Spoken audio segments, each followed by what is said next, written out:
thank you very much for attending this little talk. Not going to be too boring, I promise you. No disgusting teeth pictures. There's not going to be any bad befores and great afters. It's just going to be a talk. Our talk today is called Prevention, How to See Your Dentist Less. So prevention is trying to avoid the bad things that happen to your teeth. And we're just going to talk about that today. So inshallah, we'll start with just a little bit about me. I'm originally from Baghdad, Iraq. Vancouver is my Canadian home. I went to high school here. I graduated from Riverside Secondary in Port Coquitlam. And I went to Budapest, Hungary. After that, I studied and got my dental training. Once I finished from Budapest, I came back and did some more studying, and I got my license here in Canada. And alhamdulillah, after that, I moved up to Whitehorse in the Yukon. I studied 3 years, and then, I worked for 3 years. Alhamdulillah, I moved back to Vancouver last year with my wife. And now I'm currently working in Kitsilano, Vancouver, in a practice called Broadway Smiles. You could find us on Instagram at broadwaysmiles.com. Broadway Smiles, just Broadway Smiles. So the title of this lecture is How to See Your Dentist Less. Basically, it's really bad business for me just to show you how to see me less, but I believe it's good karma. So inshallah, we will start to begin with that. So the main topics that we're talking about today is the anatomy, so basically what the tooth is and all the tissues that surround the tooth. Then we're going to talk about the major teeth conditions that happen, what could strike the tooth, whether it becomes from cavities, from gum disease, or from trauma. And then I can't just tell you problems without telling you some solutions. So we're just going to go over best oral hygiene practices, how to take care of the tooth, and how to keep them nice and clean.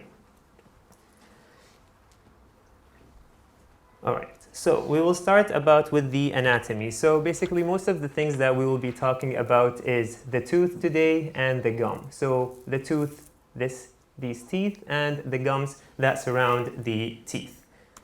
So a tooth, basically it's a live organ. We are given 2 sets of teeth. When we're babies, we have a set of teeth that we shed off in our early childhood, in our preteen areas. And then we get another set, and those are going to be the adult teeth that stays with us throughout our life. So if you see here, we have you can see my cursor, perfect. So over here we have those little teeth that are coming already in here, and then these ones that look like floating teeth, these are teeth that still have not erupted. So this is, can anyone guess how old this person is? 3, 7, 9, 30. Close. Yes, close. 7, 8. That is the right time. That is the right number. Just because we have here the front incisors, those permanent teeth these are permanent, and then we still have some more teeth coming in. So today we're going to talk about these teeth, how to take care of them, how to keep them nice and clean. Okay, so we have a question here, and this question is going to get you some prize. And how it works with the question, because there is limited prizes and the questions are very easy, we're going to have to I have to choose someone. So the question is, what is the name of the last tooth that we get? So the last tooth that we come out. So if you want to raise your hand, maybe Wisdom. Raise your hand, brother. Yes, brother. Wisdom tooth? Correct, that's wisdom tooth. So basically what the prize is, what I choose to clean with, and what are my favorite things. So my favorite things is, you get this floss, you get this, what color toothbrush would you like, brother? Blue, perfect. You get this and this. Thank you, brother. And you get my card. If you get a toothache, this is my card with you. Thank you.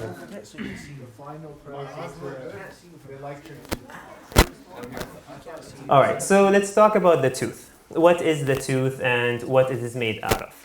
So the tooth is divided into 2 parts. We have the crown and we have the root. Anything that we see above the gum, that is the crown. Anything that is below the gum is the root. This is where the tooth is attached to our jaws.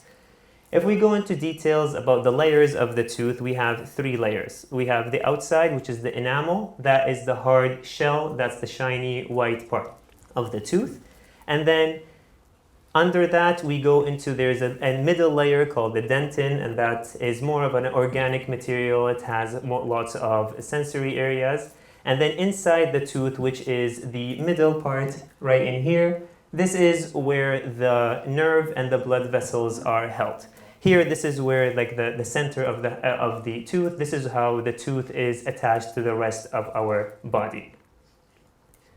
So as you see here, that the gum is tied around the tooth, kind of like a collar. It goes all around the tooth, and you could see that here it's very easy for food, for remaining of what we eat to get stuck around that areas. And usually that is where problems can arise. So everywhere around the tooth. So today we're going to talk about the tooth, how to keep it clean, how to keep everything and the gums around it clean. So major things that could happen to our teeth. The first thing that we always hear that most people end up getting is caries or cavities or tooth decay or sugar bugs. So this is basically what can happen when we get a cavity. So for us to get a problem with our tooth, a cavity basically means a hole or some space or some part of the tooth that has like damage into the tooth. We need 3 things in order to make this cavity to develop. Number 1 is the bacteria. So in our normal saliva, in everyone's saliva, healthy saliva, we have a certain bacteria count. So this is normal bacteria inside our mouth. These bacteria, if they grow in number, then if they find the right environment, then they will grow with number. They will find the right environment if you give them the right food. So the sugar is the second factor, and sugar is the food. This is the raw material that the bacteria would eat in order to increase in number. And then the third part, it would be time. So time meaning how long this bacteria with the right food can stay onto the tooth surface. So if we talk about bacteria, you probably heard the word plaque. Plaque is a thin layer of the biofilm that goes around the teeth. This is basically made out of the remaining of the food, some products in our saliva. And this is the area, basically the framework or the network into which more bacteria could come and attach.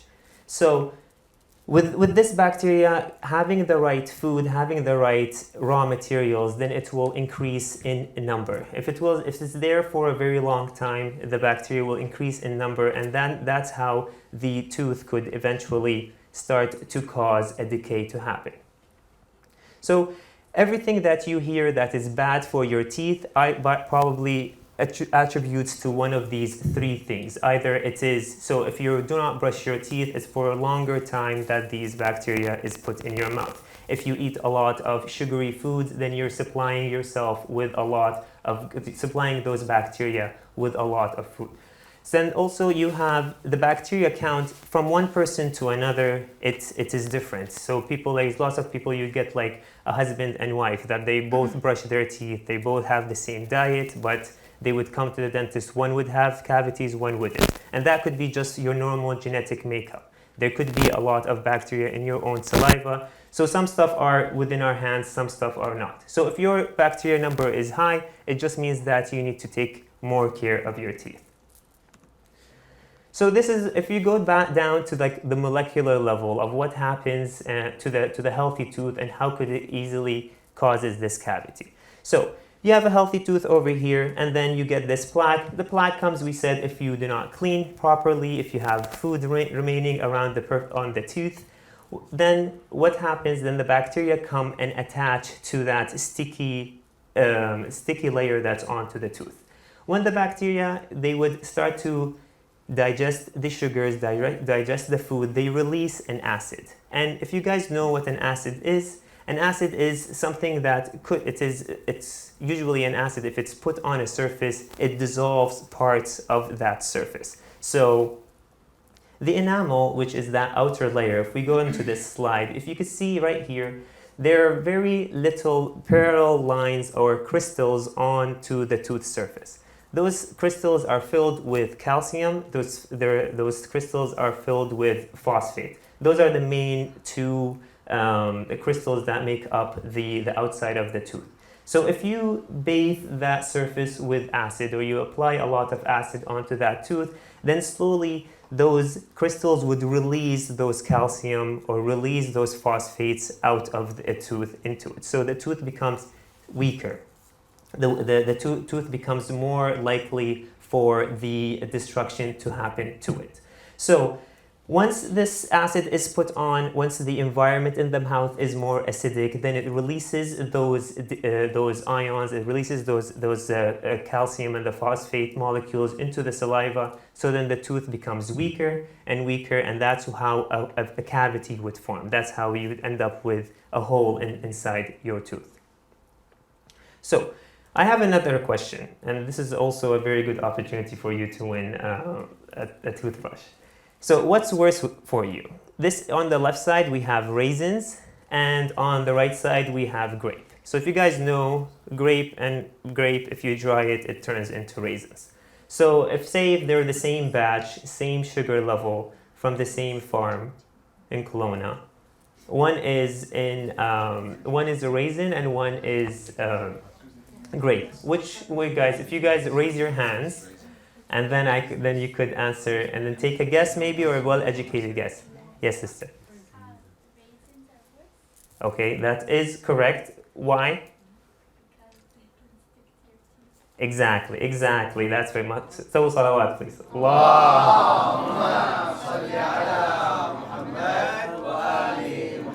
So the raisins are sweet, they're very sugary, and also because they stick onto the tooth, then that means they're there for a longer time. And then both of these factors allow for the bacteria to give in. So sister, mashallah, you get also a toothbrush. And this is my favorite kind of floss. There you go. What do we have to do for the electric? There you go. Thank you. Huh? You gotta finish the lecture for me. Yes. Mouthwash and toothpaste. That's it. So we have leave that question till the end. We'll cover that. Perfect.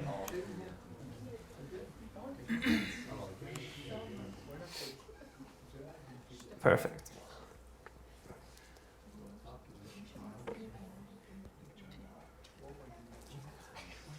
Okay, so now we know that these are the major factors that cause cavities. So how can we prevent cavities?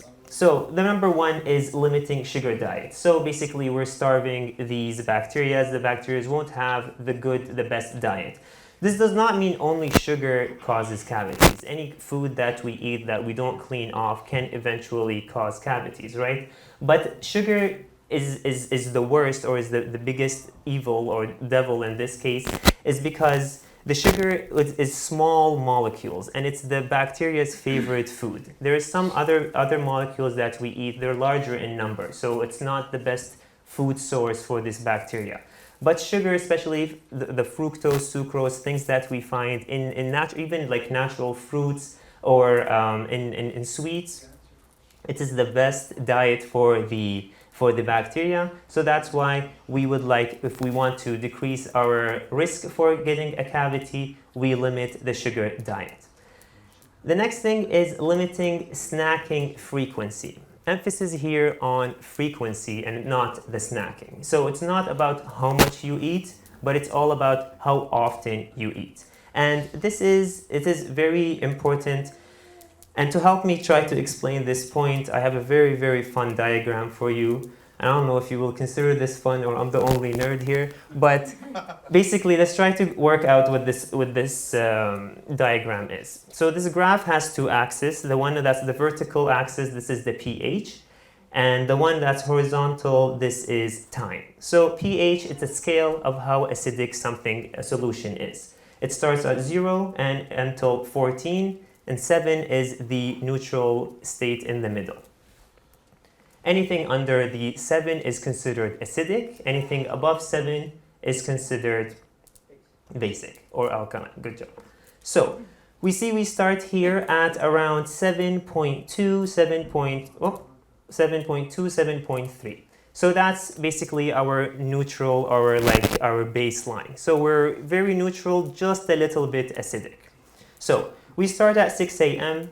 For some of us that wake up at 6 a.m. We start in the morning at 7.3, and then we eat, and then we see a drop, a nosedive down from the 7.3. We go all the way down to 4. So we moved from a basic environment to an acidic environment. And then it does not stay there in the acidic environment. It slowly goes all the way back up to our natural starting time. But it takes us some time. So from like 7 up to like 7:30, 8:39, so around 2 hours for us to go back to our neutral time. Okay, we're back at the neutral time, and then 10 a.m. comes and we have a snack. And then again, we go down. We go down from the basic to the acidic. And then it takes us another hour and a half or so to go up to normal. And every time we eat a meal, it goes down. Basically, what's happening and why this acidity is going down is because when we eat, the digestion starts in our mouth. And when some of the enzymes that cause the digestion to start, it releases some products that makes the whole environment in our mouth more acidic. So we eat, and then we get into a more acidic environment. And that's why we drop from 7 and we go all the way down to 4. But it does not stay there, it goes back up. So what is making this go back up? And that is the work of our saliva. So saliva basically means, there you go, I didn't want to say the word. So saliva has the ability to, it's called a buffering capacity. And a buffer is anything that tries to keep something constant. So we're here talking about acidity, and we want to keep the acidity around that 7.4, 7.3 level. So we eat, our enzymes start working, start digesting, and the whole environment inside our mouth becomes acidic. Then our saliva, seeing that this is an acidic environment, starts to work, starts to release the proper ions to make it back into basic for us to go back to our natural level. So there's another line here which is pretty important. This line at the 5.5 pH level. This 5.5 pH level is a very critical line for teeth per se. So any acidity below that line, so 5.5 and below, this is the proper acidic environment for the teeth for them to start releasing those ions. So if we are caught in this environment where it's acidic, then our teeth are more prone to losing those crystals, losing those calcium and our phosphates, which is basically the raw, strong building points of our teeth. So if we keep snacking, and if we keep snacking and we don't give our saliva the chance to buffer back to that normal 7.2, 7.3 phase, then we're just staying in this acidic environment, which is not great for the teeth.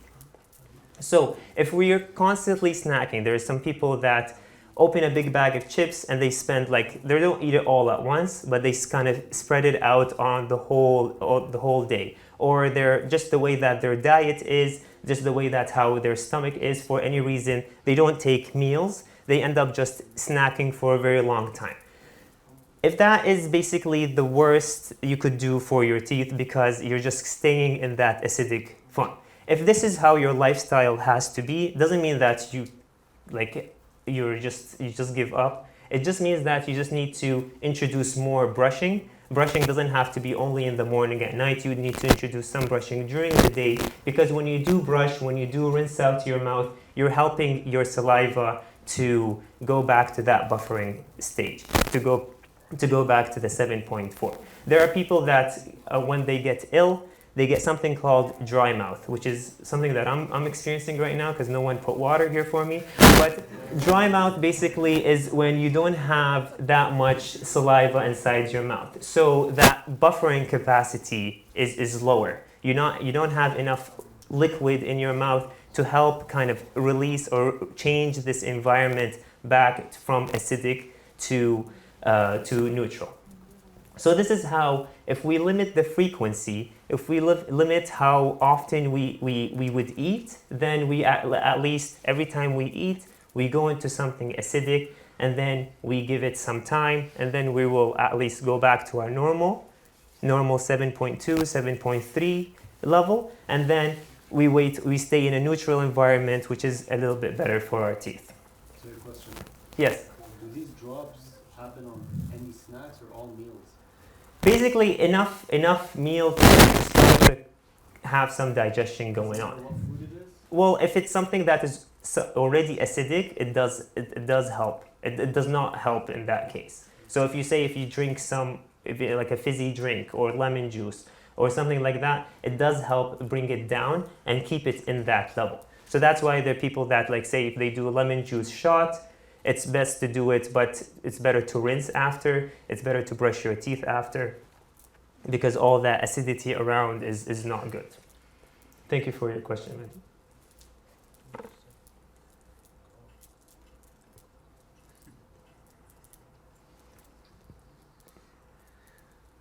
Follow-up question?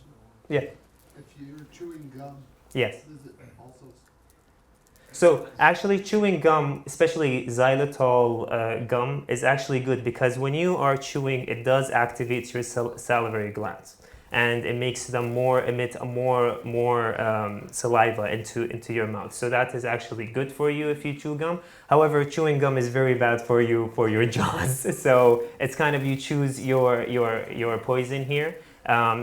Lots of the unnecessary chewing of the gums, basically you're overworking your jaws, especially people that have their jaws that click, some people that clench their jaws.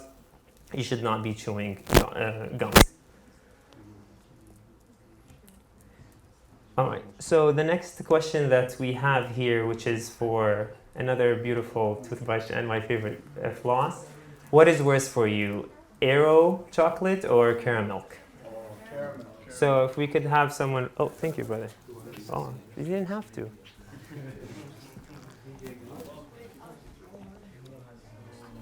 Amir, I think it's caramel that is worse because I'm pretty sure caramel it's like made out of sugar. that's right. Correct? And that's the reason I think the chocolate bar. Yes, Amir is very right. Caramel is more sweet than chocolate. And number two, caramel is also very, very sticky. So it gets into those nooks and crannies in between the teeth.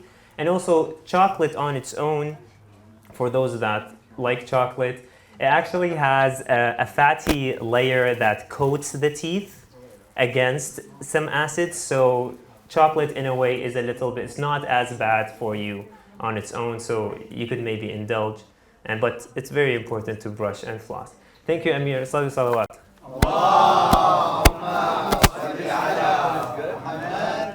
You want to choose a color? We got green, blue, and white, and pink. It doesn't matter? Okay, we'll go with green. Here you go, brother. Thank you, man. You did great.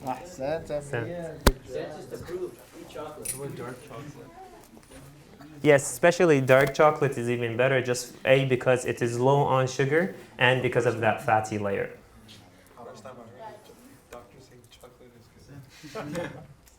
good. All right.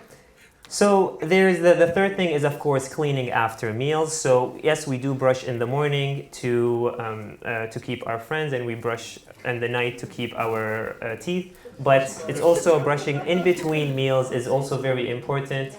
After meals, and that is again for the acidity, that if we're in that acidic environment, when you do brush, when you do clean, even if you don't have a toothbrush, even if you don't have something, rinsing with mouth alone is still best practice than nothing at all. Basically, if you have an aftertaste in your mouth, that's basically some some remaining of the food is there. So whatever it's a drink, especially sugary drinks, or if you eat, if you feel their aftertaste, then there is some areas probably there has some remaining of food. So that's why getting into the practice of brushing after a meal is great.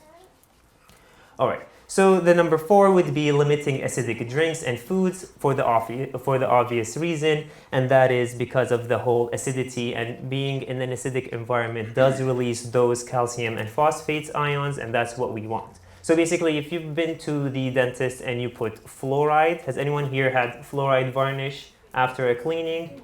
Okay, so basically the fluoride acts as a substitute for the calcium and the phosphate to enter the enamel. So yes, fluoride is good for you. Yes, fluoride is not a hoax, and it's the good thing about it just strengthens your teeth. It makes it for areas where there is a little bit of decalcification happening. It does kind of plug your teeth with those strong elements. And then so another bad practice for you to do is that some of us drink like a large tea or coffee in the morning, especially if you put sugar. If you're drinking it over a long period of time, that is not good for you. That's basically you're bathing your mouth with sugary drinks over a very long time. So if you like your coffee, drink it short or drink it right away and then maybe have a sip of water after it or get into the habit of brushing. But if you have a triple large that takes you from 9 a.m. to 12 to finish, that's not really good for your teeth. I have a question, Saeed. Yes. So technically you can basically like eat whatever you want if you're brushing right away. So Exactly right here. Here, you know what? You deserve repeat the something. question, repeat the question.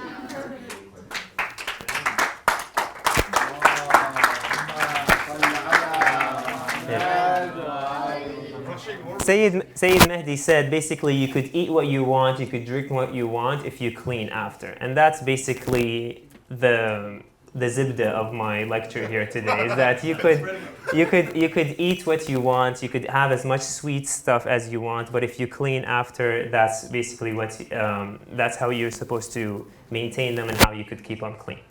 So the last point here in caries prevention is cleaning all the surfaces of the teeth. Is cleaning in between the teeth. And when I say all surfaces of the teeth, I literally mean all surfaces of the teeth. Because sometimes we do a very good job in brushing our teeth, but we miss quite a lot with just brushing. So if we were to if you imagine a tooth, especially the back teeth, it's like a cube, okay? Or it's kind of like this 3D. It's basically like a cube. So if we were to brush our teeth, we'll brush the cheek side of the tooth. Imagine this is a lower tooth. The tooth, it looks like a cube. And the cube has how many faces? A cube. Six. Nice. So one of the surfaces is attached to the root. We can't clean that surface. It's not in our hands. So we have 5 other surfaces that we could clean. Imagine this is the lower tooth. Imagine this is my lower right tooth. So we have the cheek surface, we have the biting surface, and then we have the tongue surface. These 3 surfaces can be cleaned with our toothbrush. Even if we're die-hard toothbrushers, we brush 4 times a day for 4 minutes every time, you're still cleaning only 3 surfaces. 2 surfaces are being missed by the toothbrush because we cannot literally brush in between the teeth with the toothbrush.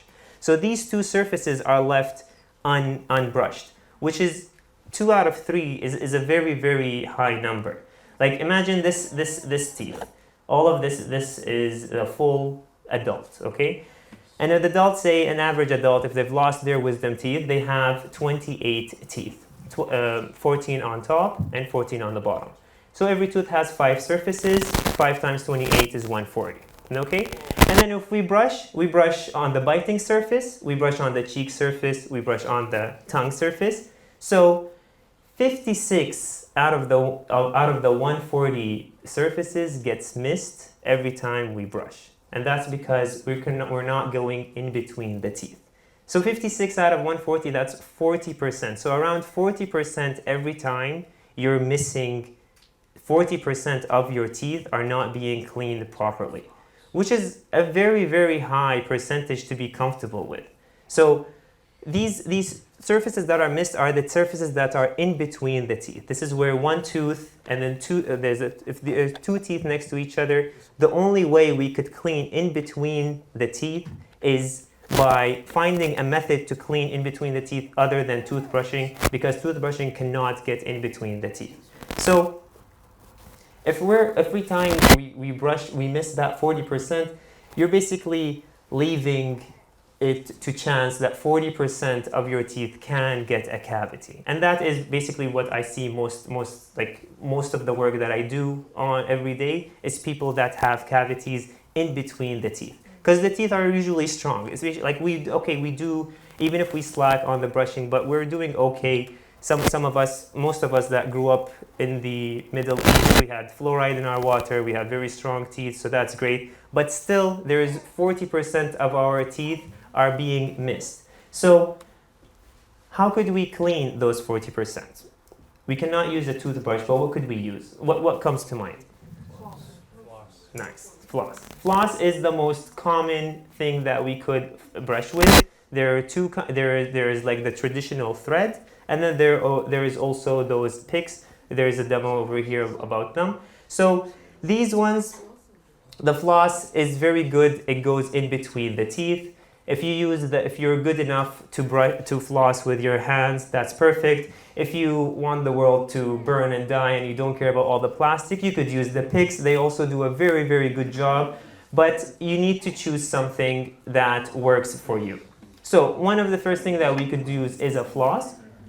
Number two is you could use interdental brushes. So these little pipe cleaner looking things, these are little things that we could poke in between our teeth. And as you can see in this diagram, once it goes in, it has these little hairs and they just hug the surface of the tooth coming in and out.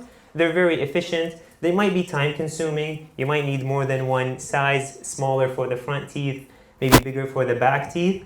But it's very, very efficient if it does, especially people that have braces, especially people that have appliances. It could really brush in between the teeth. The thing that you should, yes? I was going to ask you a question about that one, this one that you're talking about. Yes. What is it called, the pick? The plackers.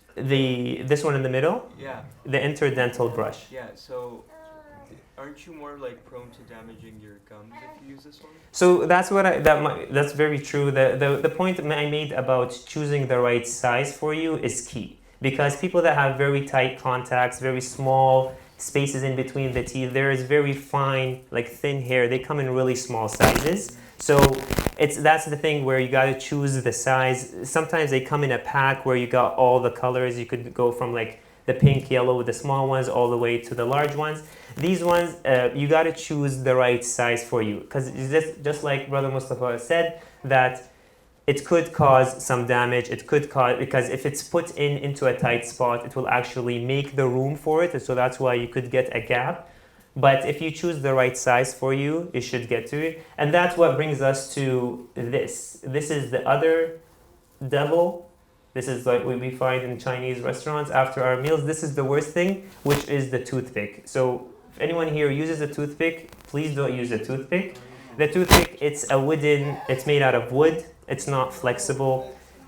It looks very cool if you have it inside. You could hold on like P. Diddy, but the thing is, it will make this space in between the teeth. It's not flexible, as that every time you go in and out, it will actually abrade the tooth. You could end up with really damaging the teeth. Yes? But isn't it used to pick, not like put in? Yes, but it's very easy to get into the habit of just kind of doing it in. And then one place where it's a little bit tight, it might be tight today and tomorrow, but it will loosen up eventually. And it is not good practice. So I can't leave here with good conscience by not emphasizing how bad toothpicks are for you. Yes, Brother Muhammad. I don't know if you're going to talk about it, but how about the water? Yes. The water brush. You are one step ahead of me. Nice. So the next thing that we would do is, so yes, you see this black and red X? This is not good for you. This is toothpicks. Please stop using toothpicks. And they're only good for like those cheese squares, nothing else. So the next thing that we could use, like Brother Muhammad mentioned, is the water pick or the air flosser. These are their devices. They are motor-driven devices. They're there to actually basically power wash the teeth. So this one on the left, this is a water pick. It has a big reservoir. It has this wand, and then the wand has a little spout, and the spout injects a stream of like powered water. It's very good at what it does. Basically, you would need to kind of be in the sink, is you have to be like leaning in front of the sink because it's a lot of water. But what it does, it will just go in around the surfaces of the gums. It will clean in between the teeth. It is as efficient as flossing, and it's especially good for people that have bridges, people that have like lots of gaps in between their teeth, people that are missing teeth. It's very good in really cleaning out the areas that are not easily caught by the floss.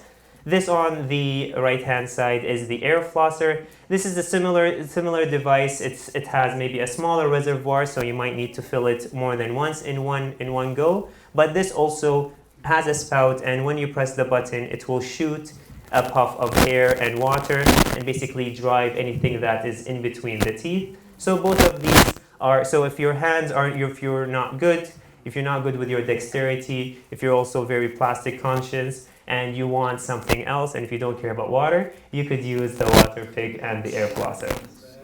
Say it. Yes. Which one would you recommend between a floss or one of these ones? So I would recommend a floss. It is more versatile, so it could be with you wherever you go. This, you would need a water source and you would need a sink. Honestly, the best method is what you will routinely do.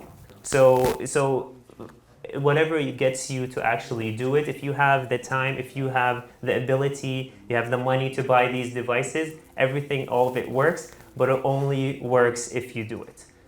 But it's not necessarily one will get cleaner than the others. No, all like studies have showing that they're all efficient enough to like substitute each other. But of course, there's more studies have been happening on floss for a very longer time. And then most of the studies that come up with these devices are usually funded by the companies that do these devices. So there is some bias going on. But everyone, if you use it, if you learn how to, because these devices have a more like a higher learning curve for you to actually learn how to do it and do it properly. But if they're both done properly, they both do the job. All right, we have one more question here for you. So what's worse for you? The answer is there, but what's worse for you? The crackers or the cashews? So the reason, what's the reason? I want the reason. Sugar content. You need to raise your hand, brother. I know you're the AD president here, but you still gotta raise your hand. Your question, yes. Okay. So the brother missed the presentation. He can't see the screen, so. Sorry. Yes, Muhammad. Why? The question is why the saltines? Because I gave you the answer here. So, yes, Haidar. Sorry, guys, 1 second. I can't hear Haidar. It's like sticks, and that's what I said. It's like it's between what's called teeth and that's. Exactly, he's very right. Please recite aloud salawat.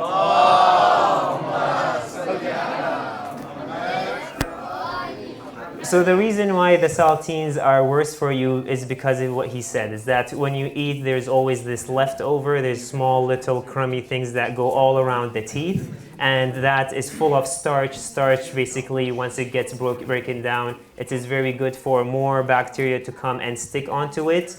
And another reason that cashews are actually good for you because of their fat content, again, because if something is fattening, then it will coat the tooth with a layer and it will kind of prevent it. So brother Haidar, you deserve a toothbrush and some floss.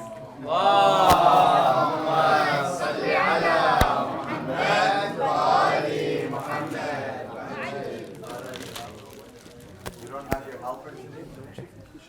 Here you go, man. Where's the The hygienist. The assistant charges too much for an hour these days. All right. So now the next fun thing we're going to talk about is gum disease. And gum disease is the next thing that could affect our teeth. It's actually pretty serious because we could end up losing our teeth due to gum disease. So if we have our what we were talking about plaque and not cleaning it off enough. So most of the areas where the plaque will get stuck is where the tooth meets the gum. I'm going to show this. So right here on this model, if we look at where the tooth meets the gum, that area, it's very easy for food to get stuck. Imagine that if we were to play with sand or dirt, right here where the nail meets the nail bed, that line is basically where all the dirt gets stuck. And that's a similar analogy to what happened with our teeth. Where the tooth meets the gum, there is that indentation where it's very easy for food to get stuck. So imagine there is this envelope over here. We have, if this is where the tooth is, and right here, this is where the gum is. And the gum, it wraps around the tooth, kind of like a collar around the tooth. So if food, when we eat, the remaining of food will just get stuck on this margin where the tooth meets the gum. And where we target the toothbrush when we clean, that is very crucial, because we want to always target this line. Because if we just brush the tooth right around this nice soft area, nothing really gets stuck on this surface. Everything slides off your lips, your cheeks, your tongue rubs on it, and it's a self-cleansing surface. So yes, we do need to brush it, but that's not the most important part that needs to be brushed. But it's this line, this area where the tooth meets the gum, that's where food can get stuck. So if there's a lot of food or bacteria that stays around the gums, this could start something called an inflammation. An inflammation is when the bacteria starts to release a little bit of toxins around that area. Then the the gums will look a little bit more red. They're painful to touch. If they're poked, they bleed. These are all signs of inflammation of the gums. And this is what we call gingivitis. And this is where it's this inflammation of the gums causes the gum to loosen. We said that the gum is very tight around the tooth, but then if there is an inflammation, then it loosens. And if that loosens, then you see over here, there is this pocket that goes on in between the tooth and the gum. So then it's easier for more food or more bacteria to go into that pocket, and then that becomes a bigger issue because every gum is around, like, let's say, has a distance of like 2 to 3 millimeters. It wraps around the tooth. But if it goes into this deep pocket, then the kind of bacteria changes. There are two kinds of bacteria in biology. We have aerobic and anaerobic. Aerobic means that they need oxygen in order to proliferate, in order to get larger in numbers. But when they turn anaerobic, that's if it's somewhere deep inside here. And it is when they're anaerobic, meaning that they do their best work, they do their best damage in an area where there is no oxygen. And that is where it's kind of deep like this. And this is too deep for us to clean. So even if you are then a brusher or a flosser, if you have these deep pockets, then it is very hard to clean. So that's when this gingivitis turns into periodontitis, and that's when you kind of have an infection around the gums, and that infection goes down, and it goes down into the bone, and then you start even losing bone around the teeth. And that is one of the most major things that ends up when we could lose a tooth, and that if the bone around the tooth gets removed. Okay, so how could we prevent gum disease? So gum disease, basically we were talking about targeting the right area. So that means we target the right area with the toothbrush. When we're brushing, we brush the third of the tooth that is closer to the gums, that should be brushed well, and also cleaning in between the teeth, whether it is floss, whether it's a water pick, or those brushes in between, anything, but there is still gum in between the teeth, and that's an area where you could start having a pocket. And the second thing that we could do to prevent gum disease is to get a teeth cleaning by a dental professional. Here in Canada, it's mostly done by hygienists, and that is an appointment that you would book in order to get anything that gets stuck into your teeth, around your teeth over the days, for the hygienist to remove, how to scale. We call it scaling. They scale the bacteria, they scale the tartar or the calculus off the teeth. So it's recommended to visit the hygienist twice a year, so every 6 months. That's for kind of the average. If you have gum issues, that you could see them 3 times a year, but usually 2 times a year is enough, because even if we brush very well, if we floss very well, sometimes that remaining of food, or what we call plaque, over the time it hardens and it becomes very hard and more sticky, and it's more stubborn to remove. So then even cleaning every day at home does not help. So we would need someone actually to come and clean it for us, and that's what hygienists do at very good. They do a very good job at doing that. Okay.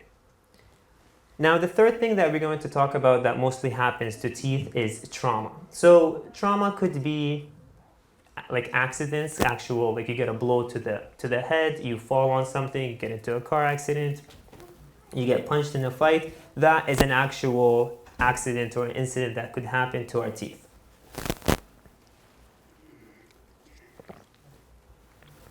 The second thing that's mostly common with trauma is tooth wear. And wear means that over a long period of time, there is with 2 teeth, when they touch onto each other, they slowly wear off. They slowly grind down. And that happens if we have something called bruxism. Bruxism is tooth grinding. Does anyone know what tooth grinding is, or has heard someone tooth grinding near them? So it's similar to clenching. This is when your jaws are not stable. They kind of grind right and left. And if you've slept with slept in the same room with someone that is grinding, whether a sibling or a partner, you could actually hear that grinding noise. And that happens. It's a psychological thing, and it's also an anatomy thing. The psychological thing is that sometimes when we are very consumed, our mind, we're very stressed, school, lack of sleep, change of diet, change of lifestyle, psychologically we start to grind our teeth, and that happens usually at night. And what happens is that our teeth are rubbing against each other, which is not ideal. The teeth are supposed to help us chew, but if they're just kind of unnecessarily grinding against each other, that's where you could get tooth wear. Something that you mentioned was clenching, and that is when clenching is a little bit different.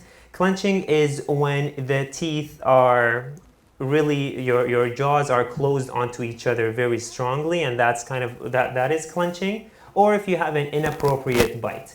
Inappropriate bite means that if your teeth are not aligned right next to each other, or you got one tooth a little bit sideways or a little bit outside of the arch, then the way that it is getting the bite, how you bite the top tooth on the bottom tooth, is not in the ideal way. Imagine that on the top of your head, you could carry a very heavy bucket because it's centered in the middle center in your body. But if it's on your shoulder, it will be a little bit more painful. So if the teeth are out of occlusion, they're not in the right position, and you bite on them, that area where the 2 teeth contact, that could happen some wear.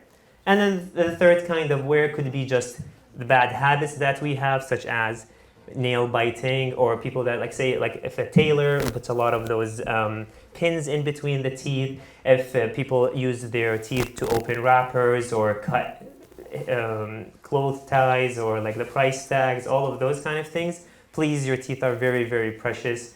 Take care of them. You guys don't know the price of an implant. So the clenching or bruxism, that's basically the most common thing that happens with the jaws. So we have out of the jaws, out of the muscles that close our jaws, there's two big muscles. The first one here is the masseter, and the second one is the temporalis. So if you guys want to know where these muscles are, so if we want to see where the masseters are, you could just put your fingers on the tragus, which is the earlobe, and if you put it on there, if you move 1 centimeter forward, and then if you move, you guys could try it, everyone has a masseter. Over here, you start at the earlobe, you go 1 centimeter forward, and then 2 centimeters down, and then just put your teeth together and clench. So start at the earlobe, or over here, and then you go 1 centimeter forward, and then 2 centimeters down. So you'll be at that angle, at that corner of the jaw, and try to clench. You feel something, you could palpate something. So if you could palpate something and it's just like really strong, like Dwayne The Rock Johnson muscles over here, then you know that you are a clencher. That means that these muscles are very big, you work them out a lot, because they're actually big. The other big muscle is the temporalis muscle. This one here, if you could start it, if you put at the end of the corner of your eyebrows, if you start there, you move 1 centimeter back, you move 1 centimeter forward, and then you clench again. You could also feel that over there. So these two muscles, when they are fully contracted, that's when the jaws close together. So if they're hyperactive, if you're very, very stressed out, if you're lack on sleep, or if it's just naturally you have a very strong muscle tone, then you're considered a clencher. During your night, these muscles are very tight and your mouth is closed shut. And that means that these teeth are getting a lot of wear on top of each other because you're pressing really hard with teeth. Because we talked about those teeth, we saw they were crystals, so that it's easy for them to wear down. This doesn't happen overnight, this happens over a lifetime. So what is the solution for that? You could either put a night guard. A night guard is similar to what a boxing guard is. And it is a plate where it's put in between the teeth and you wear it. And what that does, it just prevents your jaws from fully closing. Because we said when the jaws are fully closed, these muscles are very strong. So you're basically preventing the muscles from opening, from closing so hard. So that is one way. But for some people, a night guard does not work. They're either like if they breathe from their mouth, or if they have like some congestion during their sleep and they cannot sleep with something inside their mouth, then we would need to do neurotoxins on them, which is basically Botox. And those muscles that we felt right now, you just go through the skin and you release this Botox, which is a muscle paralyzer. It weakens the muscle, and that's how people get some relief if they are a clencher.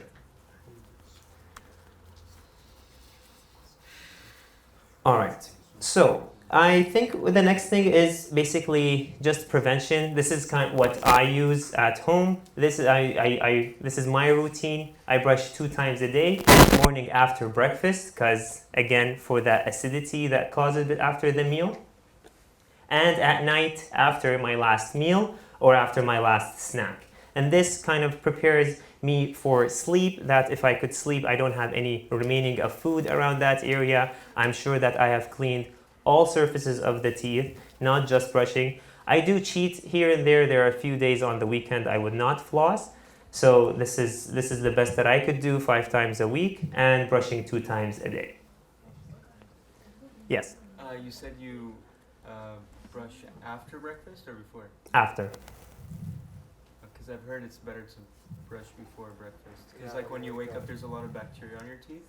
Yes. So when you eat before brushing, it adds on to that bacteria. That's true, but also think about that if you brush before and then you eat, then you're going, like if you don't clean so well, then from that morning until night, whatever you have, like from breakfast, is stayed on your teeth. If you're really worried, you could brush before and after breakfast, but I doubt you'll have time. But that's kind of, well, how I justify it is that sometimes after I eat, I have some, like, especially if it's sometimes some grains, or like the toast that I eat, there's some stuff that get in between. So I like to do a little bit of brushing after. I think you can rinse your mouth too after waking up. Yes, Or having breakfast. exactly, yeah. You could also do that. That's a very good point. Thank you, Brother Mahdi. Question. Yes. I've heard that it's best to, if you want to brush after eating, you brush half an hour after eating because your teeth become less acidic. About half an hour after eating, that's when it's best to brush your teeth. That's correct. Yeah. So, I would like to show you guys just this quick demo of how I would brush the teeth, just to kind of go around this model over here. So I'm just going to come, actually I'll stay here, I'll just bring the toothbrush.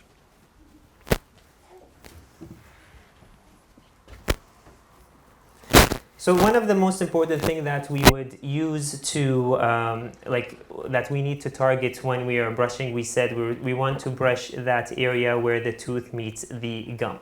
You see on this over here that there is this angle, this 45-degree angle. And the reason for this angle is basically to try to get those toothbrush bristles to target the toothbrush, right in this area.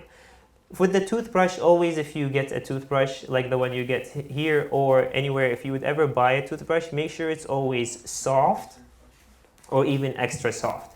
Never medium, never hard, because those bristles, you're not using them to scrape teeth off. The toothbrush would not, if you have some calculus or tartar on your teeth, a toothbrush would not clean that off. You're trying to keep that light thin layer of that plaque off, and that is good enough for you just to brush it off. You're not, imagine you're always like foaming your car, you're not scraping ice off the windshield. You know, you want to go small circles, light pressure. You want to target this in this angle, right in this area, and what you would do is you would target here, roll down, here and roll down, and brush, roll down. Say it's best to always, when you're brushing, to have a system. Having a system is only helps you to not forget or miss a place. So if you always start at the top left and you always end at the top right, if you train your mind to do that, then you're not going to, there's less chance for you to miss. If you have a great toothbrush like me that hooks up to your phone and gives you a notification, if you don't brush well, then you're okay. Then you don't need a system. But if you start on your own and you're going to brush, it's very good to start in one place. So if we were to start in the top right, usually we hear you need to brush for how many minutes? 2 happy birthday songs. That's the hand washing. Oh. Yeah, it's okay. Don't worry. So 2 minutes. 2 minutes is usually that magic number. So 2 minutes, we have top and we have bottom jaw. So you need to spend a minute on the top. You need to spend a minute on the bottom.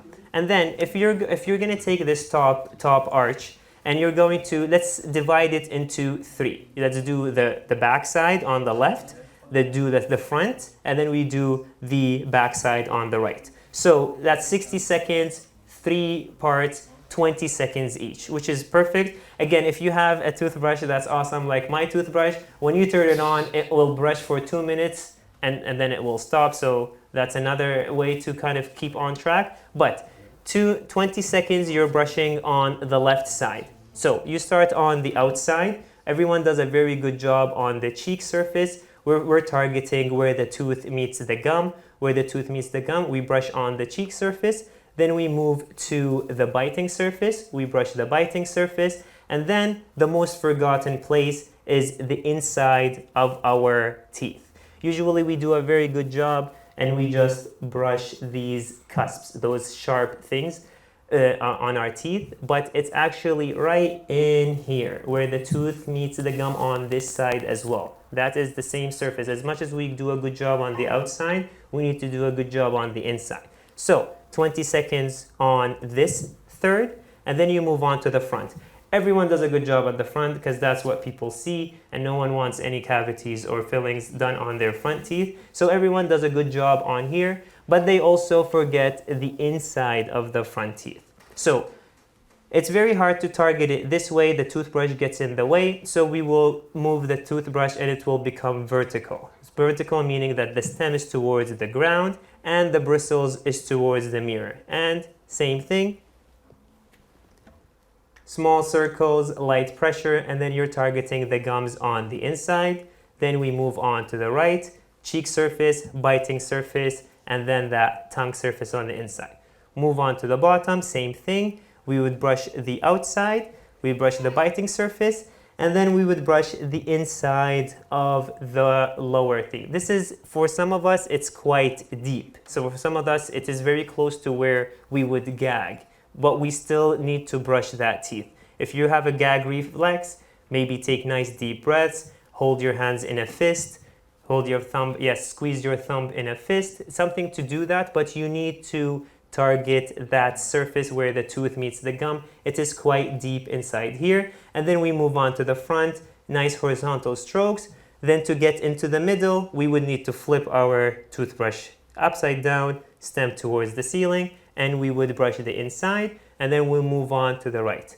And that's how the first 2 minutes usually would go. It takes a long, 2 minutes is a very long time, but it's the time that you need to brush your teeth. If you actually think you're brushing your teeth for 2 minutes, time yourself, it's mostly likely around the 35 to 40 seconds. So it's good to have a timer if you don't have that, or if you have an amazing toothbrush like mine, it will keep going until it stops on its own.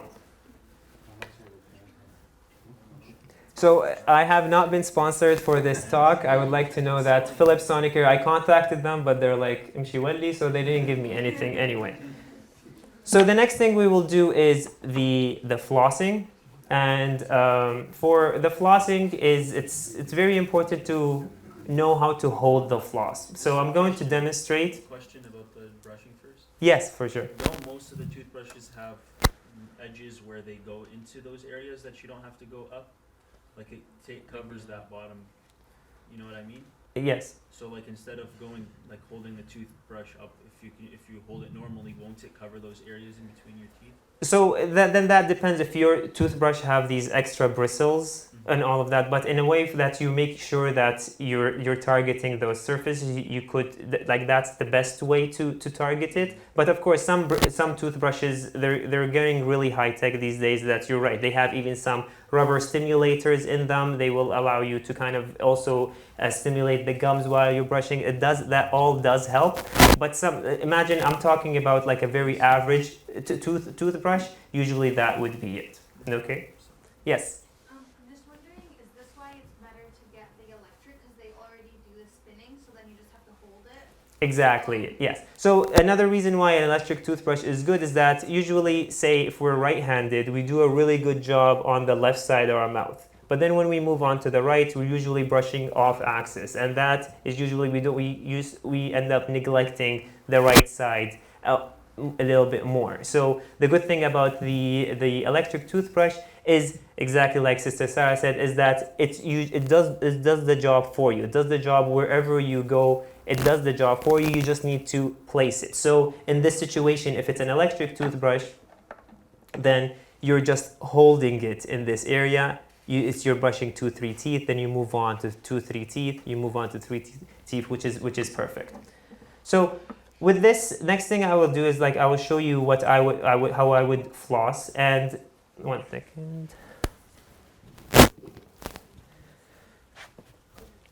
I find the most important thing when you do floss is when you need to be really generous with how much floss you are pulling. I see people pull out like 10 centimeters and they're just like their fingers are sliding off.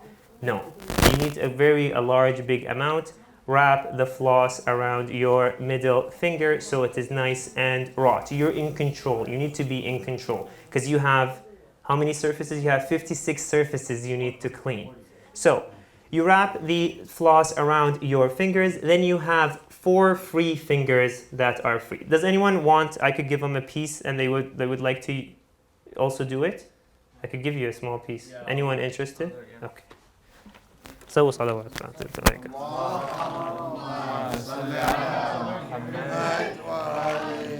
وزع فلوس وزع. Do you want? Do it. Learn how to floss your teeth. شوية ارتاح. Huh? Anyone wants a floss? I'm good, thanks. Here you go, bud. Floss. Oh, I mean, More surface area. there you go. You don't need to actually floss. You don't need to put it inside your mouth. I just want to show you how to hold it. So you have it wrapped around your middle finger like this. It's nice and taut and taut. And then you have 4 free fingers that are there. You have your thumb and you have your index, okay? So this thumb and index will give you the opportunity to do this or this. And this is the key is that there is a short space between the 2 teeth. When there's a short space between the 2 teeth, it makes you more in control. If it's nice and big, if there is a big space and you have a tight contact and you're trying to go through, and then it goes through and it springs up, that's actually damaging to your gums. That's how you could get gum disease. And that's how you would be like, oh, I flossed, I hurt myself, so why are you making me floss? But if you're in control, if you're over here in between, even if it's a tight surface and you just kind of sneak through, even if it springs through, you are clear, you won't hurt yourself. And when you floss and the floss breaks, it doesn't mean that the floss is bad. It just could mean that you have a tight surface. So that's why you have a lot of floss, because you could move on to the new space. If the floss is broken in one place, that place is already been used, move on to the next one. And then the same thing, what we would do, if I could have someone hold this model for me while I floss. Yes, please, bro.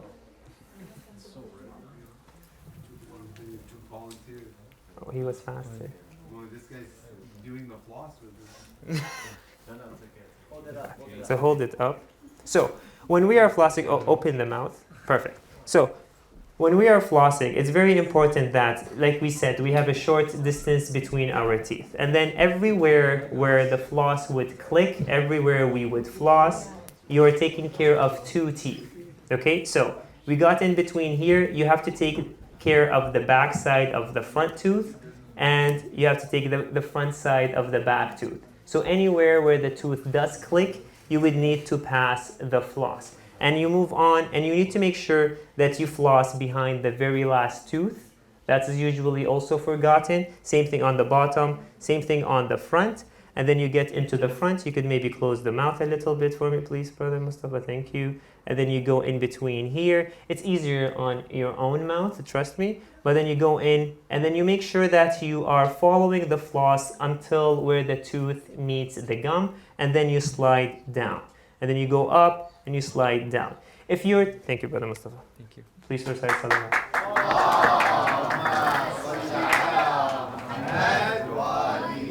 If you have natural spaces in between your teeth, it makes it harder to floss, because the floss, when it goes in between 2 teeth, if it's there you have a tight contact on the way up, you usually adapt to the surface of the tooth and you clean. But if you have natural spaces, it makes it a little bit more kind of technique sensitive, and that's where the water pick comes in. It does a good job. Yes, Brother Mahdi. Sometimes when I get to the back while I'm flossing, it starts like ripping apart. Yes. And it's after I come out. Yes. So is that normal? So that could mean that sometimes you have a filling around those teeth. And if you've already had a filling, sometimes the edges are a little bit sharp or a little bit rough. After a time, if the filling does roughen with time, so that could be it. Sometimes you just have a very tight contact in between and the floss gives up. So that's why it's very important to choose which floss. Don't just use the floss that's given to you when you go to your dentist, because it might not be the best kind of floss for you. Because there is a floss that is a string, which is a little bit thicker, and then there is a floss that's more of a film, that is more for tighter spots. So you need to choose the floss that is for you.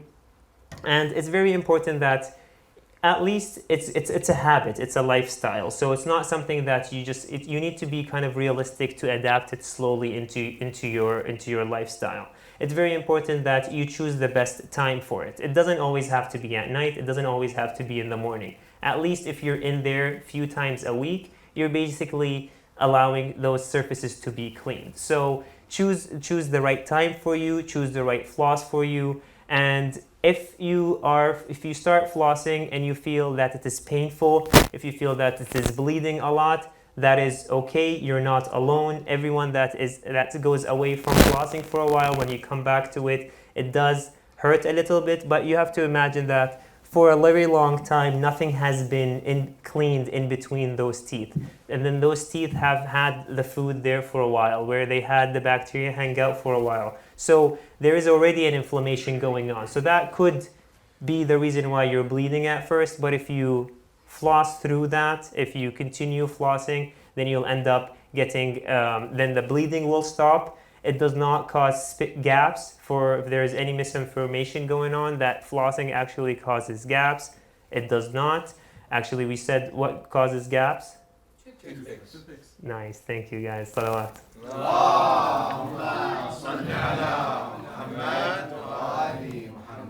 So that was pretty much it. Thank you guys. I would like to open the...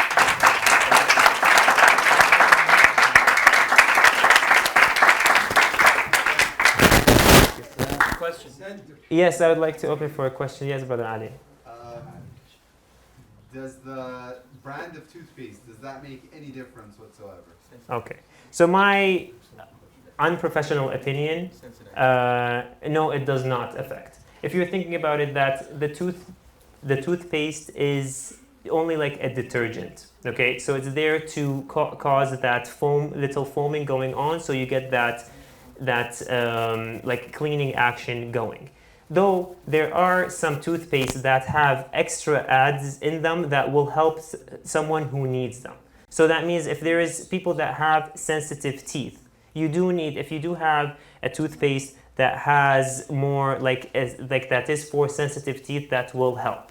But say if you have people that are more keen about their whitening, they want to whiten their teeth, or they want to remove their stains from their teeth, that could help. But for actually the cleaning process, I feel if it is like the no-name brand or the best brand, if you're doing it's the brushing that does the technique. It is having the brushing there is what actually does the job. Thank you. It's a great question.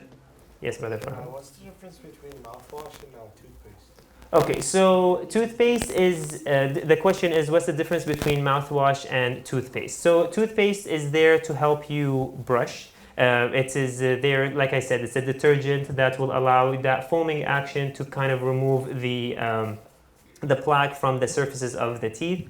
Mouthwash, it's there. There's lots of ingredients in mouthwash that help to, if there's any kind of bacteria around that area, it's an aseptic solution, meaning that it makes the mouth cleaner. If there's some people that have an infection going on, having a mouthwash does help because it keeps things a little bit more cleaner. If you do use mouthwash, use an alcohol-free mouthwash, other than for shari'i reasons, but actually alcohol in mouthwash does dry the tissues, and that's why a zero-free alcohol mouthwash, it's not on the aisle for the Muslims, it's there for everyone else as well. Yeah, thank you. Yes, Brother Amir. What are your thoughts about whitening strips? So my thoughts about whitening strips, anyone that asks me that, my first question to them is, do you have sensitive teeth? By knowing if you have sensitive teeth, can you bite into an ice cube? Can you drink cold water? Or are you the kind that you cannot just take air breath in? So if you already have sensitive teeth, what whitening strips do, it's basically bleach. It bleaches the outside layer of your teeth. So if you already have sensitivity and you use whitening strips, whether it is the strips, whether it is the trays, what if you do an in-office whitening, all of those can cause more sensitivity to the teeth. But one thing else that you need to be very careful with whitening strips is that, so the strips has the bleach, and you need to make sure that if you are doing them, that you don't get any of the strips on the gums, because it will actually bleach the gums, which ends up becoming just burning the gums. So that is also sometimes misconceived as the sensitivity, but it's actually not, because it's basically some people, their gums, how their gums are, it's just the shape of them is different, and when we put them on our own without putting a lot of attention to it, you might actually damage your gums as well. So if you don't have sensitive teeth and you would like to do, you could use them, but if I were you, I would try them out and then see how it works. If it doesn't cause you any sensitivity, you could use it a little bit more. And then also, if you do use whitening strips, again, like we said, you just bleach the outside of the tooth. So you basically stripped the outside of the tooth from any stains, from any additives that have been stuck onto the tooth. So right after you bleach it, now everything, the tooth is kind of basically naked, easy. Like you just imagine you just shaved all your head. It's very, very sensitive. So then if you continue your habit of drinking highly pigmented tea, drinks like tea, coffee, berries, all of those kind of things that have a lot of pigments, that has a lot of colors, if as soon as you do whitening, it will all come in and it will attach onto the surface of the tooth again. So usually if you do any whitening, it's better to maybe take a break from all of those pigmented drinks, or if you're a coffee drinker, a tea drinker, and you like it, maybe drink with a straw, sip through the teeth so it doesn't bathe around that area. Thank you, brother.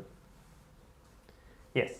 Do you, for implants, is it like the exact same thing to take care of them in terms of like brushing and flossing? So with the implants, it actually becomes more crucial to take care of them. Around every tooth like we said, the gum around it is like a collar, right? And what that does, the gum actually has it releases some natural fluids from the gums that sometimes just kind of expels anything that is around them. But in the implant, basically you're putting a tooth in an area where the gum is not the same kind of gum that is around an alive tooth. So it takes upon you're the only person that could clean the implant. So now flossing is not recommended. It's okay if you do it 3 times a week. No, it is absolutely mandatory, just because it's a foreign body inside your mouth, and only you could clean it, and you have to keep it clean. So flossing around an implant is absolutely mandatory. Thank you. Yes, about that. Did you floss and then brush your teeth, or does it not really matter? So the order is how I like to do it is I like to floss before I brush. The reason for that is because when you do floss, anything that is stuck in between the teeth gets raised up, and then you come with the brushing and you brush it away. But number 2 is for the toothpaste that has fluoride, it's actually recommended to not fully rinse out the toothpaste out of your mouth. That's because there's a lot of fluoride that hangs out into your mouth, and that it's even if you don't rinse it all out, that is good fluoride just to kind of stay into your teeth. So that's why I choose to do flossing before brushing.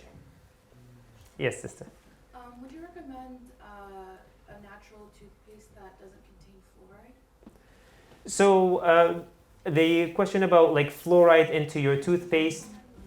So fluoride is basically extra protection for the teeth. Like it's crucial when we are young. It's very important when we are kids that we have fluoride, because then the fluoride will become part of the tooth as we develop. When we're older, it's basically just some extra vitamins or extra blockage of those areas where they have decalcified. So if you use a toothpaste without fluoride, it doesn't make you more prone to cavities, because you are brushing and you are targeting that surfaces. But if you think your teeth are already on the weaker side, that they're more likely to get decayed, then going with a fluoride toothpaste has its benefits. Yeah. Yes. How does Mouthwash clean teeth as opposed to toothbrush? Do you have any idea? Oh yes. So thank you for bringing it up. So this is a miswak. Basically, miswak, we hear from narrations about the Prophet that this was the toothbrush of that time.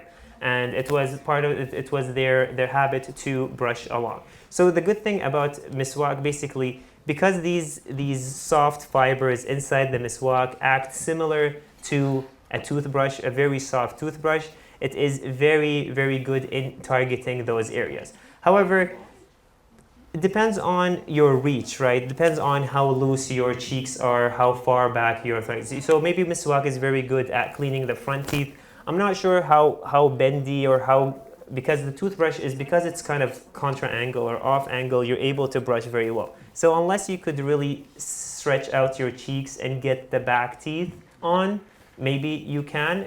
But if you replace it with your toothbrushing, it might be good. But if you remember, or there are hadiths that miswak was an activity that you do all day. Like it wasn't like you miswak in the morning and then you miswak at night. It wasn't like that. It's the old toothpick. It's the old toothpick, yes. So and you actually have to kind of use it all day, in between meals, before wudu. Like, so it's something that you do constantly throughout the day, and it could be because of its low grade cleaning. But also you guys need to remember that the diet that the Prophet and his companions had at his time is much different than what we have now. There wasn't as much sugar and sweets, there wasn't as much processed foods at that time, and there was a little bit more, like, because most of their diet was raw and organic and natural, they had stronger bones, they had stronger teeth. So there is lots of these different factors that come in. So it does a good job, but are we targeting all those surfaces? What's happening in between those surfaces in between?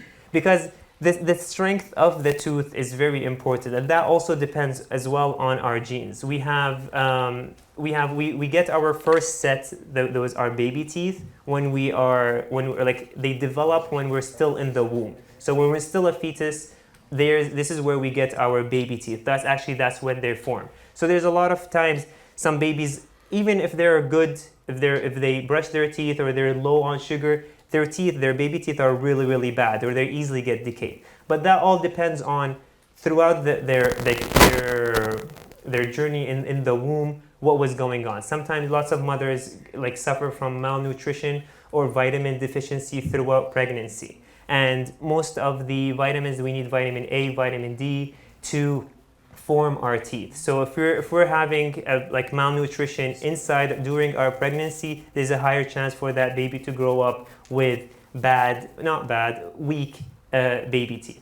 However, our adult teeth, they start forming after we are born. So that usually ends up, if you're breastfed or you get the formula, usually that is fortified with the vitamin A or vitamin D. So then even if your baby teeth were really, really weak, you still have another chance with your adult teeth. Yes? What's the latest buzz in the world of dentistry?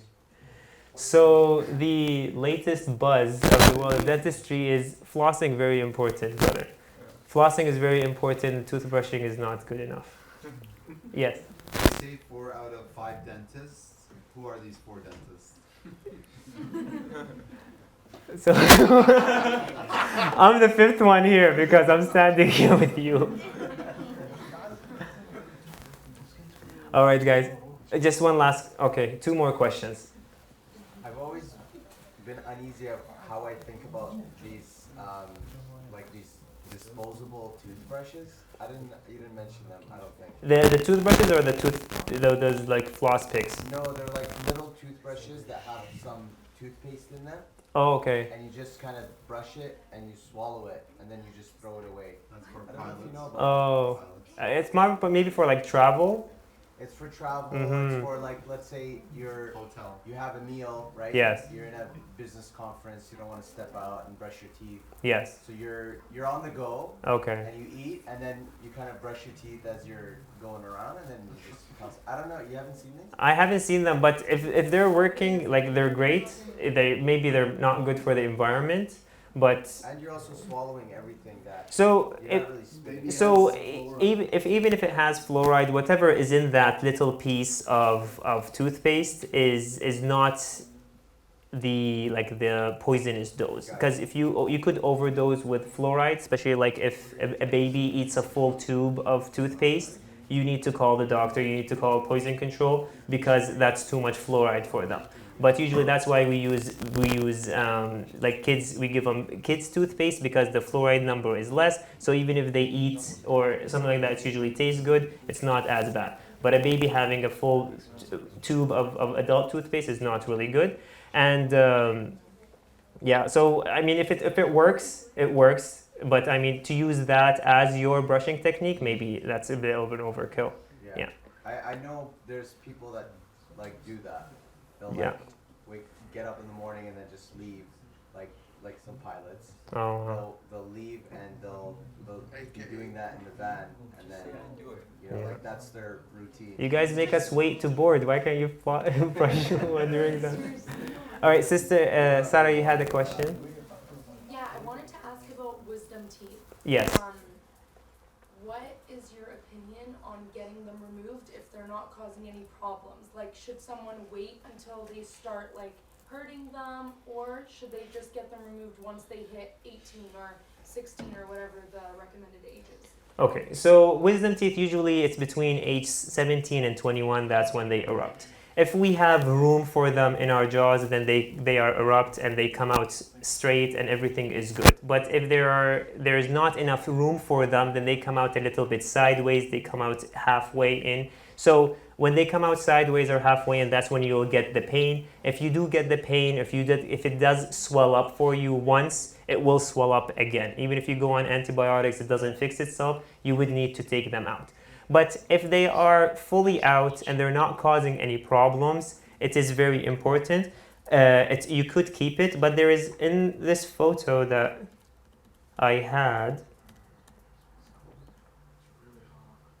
this one here, this photo about the wisdom tooth, that wisdom tooth could also go up a little bit more, and it could be outside the gums and you feel it's okay. But sometimes in between that tooth and the tooth in front of it, which is your good molar, your second molar that is not extra, sometimes having an issue around there could affect the tooth in front of it. So that's why it's very important, between that time, between 17 and 21, if you visit the dentist, they take an x-ray that goes around the head, and usually that will show where those wisdom teeth are. If they are out and they are good, especially if you're over the age of 30 and they are out and they're not bothering you, there's no need for you to remove them. I do not subscribe to the idea to just remove them just because. That's not good, because every time you do a surgical procedure, there's always a risk. Every time you take an injection, there's always a risk. So always it needs to be justified what you're doing. But if it's causing you pain, it's never going to cause you pain once and then not bother you again. So that's why if it causes you pain, it's best to remove it, because usually it's going to flare up at a time when you need it least. It's usually around exam times, usually around something like that. So if your dentist recommends for you to remove them, maybe you should. Yeah. Last question. Okay. How can I get that black toothbrush? So there is like a dental professional discount. If you message me, I could get you one. However, if you would like to get it from like London Drugs or Shoppers Drug Mart, this one is what I'm gonna use tonight. Yeah. So. That's why I want it. Yeah. All right, brothers and sisters, thank you so much for your attention. Thank you for interacting and making this nice and smooth. I appreciate all the beautiful faces that are here and that are very smiling back at me. I wish you the best. I wish you see a dentist less and less. And I hope you take whatever information I gave you today and you actually practice them. These are easy rules or easy regulations that you could practice every day. And I'm going to be hanging around here. If you have any questions, please feel free to come forward. And please recite a lot salawat ala Muhammad wa ali Muhammad.